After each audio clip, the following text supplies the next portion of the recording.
He pressed it and made the man drop a die. He asked him to tell him what he was holding. Everyone was shocked to see another die drop from Crank's hand. They couldn't believe that he has been lying to them this entire time. Our boy reminded him that he talked about acting honorably in the sacred game. Crank could not comprehend what was happening. He wondered if Ghislain knew everything from the start. He quickly took out a dagger and thrust it at Ghislain. Our boy easily dodged the attack by moving to the side. Belinda and Claude were shocked to see this. Our boy told the man that he should have done this from the start. He said that there is no reason for him to be polite when he is a thug. Crank moved his dagger to his other hand and told Ghislain that he doesn't know what he is talking about. He told him that they can't let him go now that he knows. He ordered his men to attack our boy. They quickly charged at Ghislain.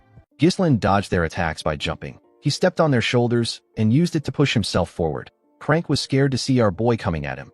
He quickly raised his dagger and thrust it at him. Our boy dodged the attack and landed behind the man. He drew his sword and pointed it at the man's neck. Crank realized that he was screwed. His men quickly turned to him. They were shocked to see Ghislain's blade on their master's neck. Before they could do anything, Belinda and Kayer pointed their blades at them. Kayer laughed and told the men that they picked the wrong person to mess with. Belinda asked her master to tell her what he wants them to do. Ghislain said that he will be taking the money and Claude with him. Crank told him that he can't do this. Our boy reminded him that this gambling house is the main source of income for Baron Austin. Yet, the manager and overseer of the establishment was caught attempting to rig a game against a foreign noble. Ghislain asked the man if he knows what will happen to a gambling house that has lost its credibility. He moved his blade closer to Crank's neck and asked him if he knows what will happen if he tries to bring up this issue again. Crank could tell that Ghislain was going to kill him. He put his dagger down and said that he understands. After subduing the man, Ghislain turned to Claude. He asked him to follow him. To his surprise, Claude was no longer there. He ran away. Belinda was annoyed to see that the gambling addict ran away and took her master's money with him. She said that the man is ungrateful because he would have lost his hand if they didn't help him. Kayer said that Claude might have just ran away to a different gambling house. Belinda suggested that they search for him. Ghislain asked her not to bother. He said that he already knows where Claude is headed. In the next scene, we see Claude riding a horse somewhere. He carried a bag full of coins with him. He wondered about who Ghislain was. He didn't know why he helped him. He knew that he was only able to get the money thanks to Ghislain. He felt bad for what he did.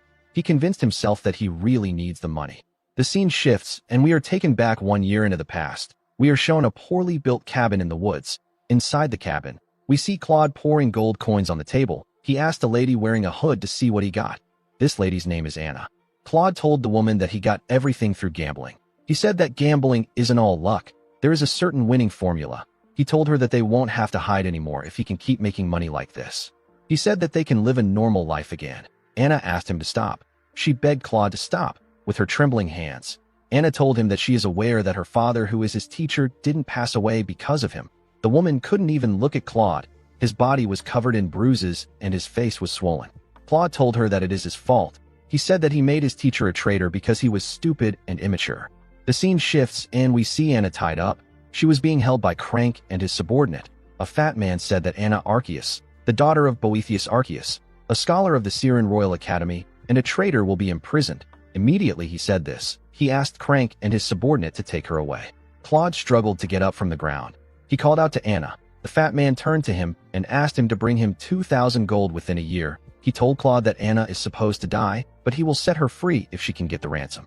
Claude held on to the bag of gold tightly. He said that he will free Anna soon. At the Austin castle, we see the fat man from before writing something. The fat man turned out to be the Baron. Baron Austin found out that the prison camp is full. He didn't like what he heard. He saw the prisoners as lowly bastards who waste food. He said that there is no reason to keep them alive if they can't collect their ransoms. He asked a knight named Rogier to execute anyone who doesn't pay their ransoms within a week.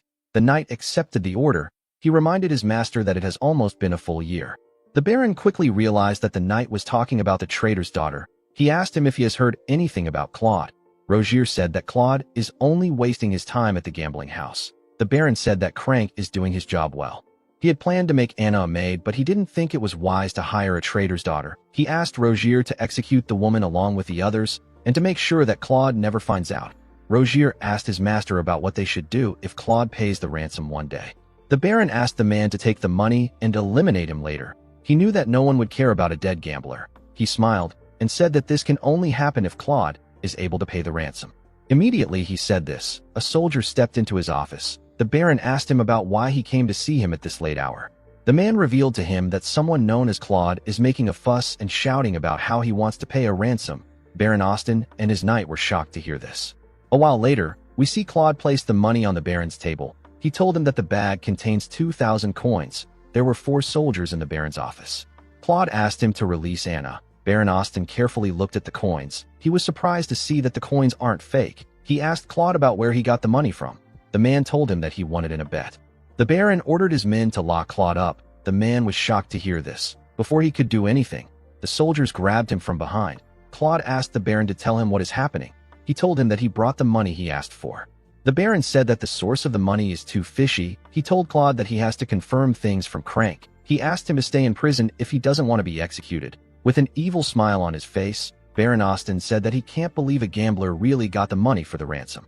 Claude screamed at the Baron as he got dragged away. Before they could drag him out of the office, the soldiers got hit in the neck. They both passed out. The Baron and his knight were surprised to see this. Our boy tapped Claude on his shoulder and told him that he did a good job. The man was shocked to see him. Ghislain walked forward and greeted the Baron. The fat bastard asked him to tell him who he is. Ghislain snapped his fingers and introduced himself as Baron Ghislain Fenris from the Lithania Kingdom. Immediately he said this. Belinda and Kair brought Crank into the room. Belinda used her rope to push him and make him kneel. Baron Austin was surprised to see Crank. Kair moved forward and drew out a chair. Ghislain sat down and placed his legs on the table. He asked Baron Austin to bring him a cup of tea. The Baron was annoyed to hear this. Rogier drew his sword and told Ghislain that he is acting insolent. He asked our boy to stand up and show the Baron some respect. The moment he said this, Kair pointed his sword at him and asked him to step back. He told him that he can't handle this situation. Rogier was annoyed to hear this. Baron Austin could not believe that Ghislain was acting violent in front of him. He ordered his men to get our boy out. Ghislain assured him that he is not there to cause trouble. He said that he only came to receive compensation. Baron Austin asked our boy about what he means. Ghislain called out to Belinda. Immediately she heard her name. She pushed Crank forward. Our boy grabbed the man's chin and told the Baron that the manager of his gambling house was caught cheating in a game against him. He told the Baron that he and Claude almost lost their life savings on the game they bet on. Baron Austin quickly realized that the money in front of him was gotten from the game. Crank told the Baron that Ghislain is lying. He said that our boy was the one who cheated. Belinda was annoyed to see that Crank was still lying. She kicked his head with her leg. Baron Austin did not expect Crank to cause trouble for someone like Ghislain. He believed that the man should have carefully chosen his opponent. He asked our boy to tell him what he wants him to do. Our boy said that it is unacceptable to cheat in a gambling house where trust and credibility is the utmost priority. He asked the Baron to give him and Claude a fair compensation. Baron Austin said that Crank just said that he is lying. He told Ghislain that he doesn't know who to believe. He asked him to meet a judge if he is looking for a just solution. He said that the situation has nothing to do with him. Ghislain told him that the situation actually has something to do with him. Baron Austin asked him to tell him how it concerns him. Ghislain explained to him that the Kraken Gambling House is a place where many nobles from various countries visit to indulge in gambling. At least half of the Baron's total income comes from the gambling house. Ghislain told the Baron that if people find out that cheating was uncovered in the gambling house, it will look like he brazenly tried to scam the nobles. He said that things will become interesting if this happens. With a look of anger on his face, the Baron asked Ghislain if he wants him to pay him hush money. Ghislain told him that the compensation must be at least twice the amount in the bag. He asked him to also release Anna Arceus. Claude was shocked to hear our boy's request. He didn't know how Ghislain knew about his situation. Our boy told the Baron that he will act like nothing happened today if he can fulfill his requests. Baron Austin said that he finally understands what is happening. While screaming at the top of his voice, he called Claude an ungrateful prick.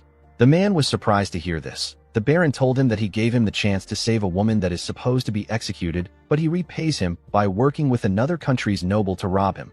Immediately he said this, his soldiers ran into his office.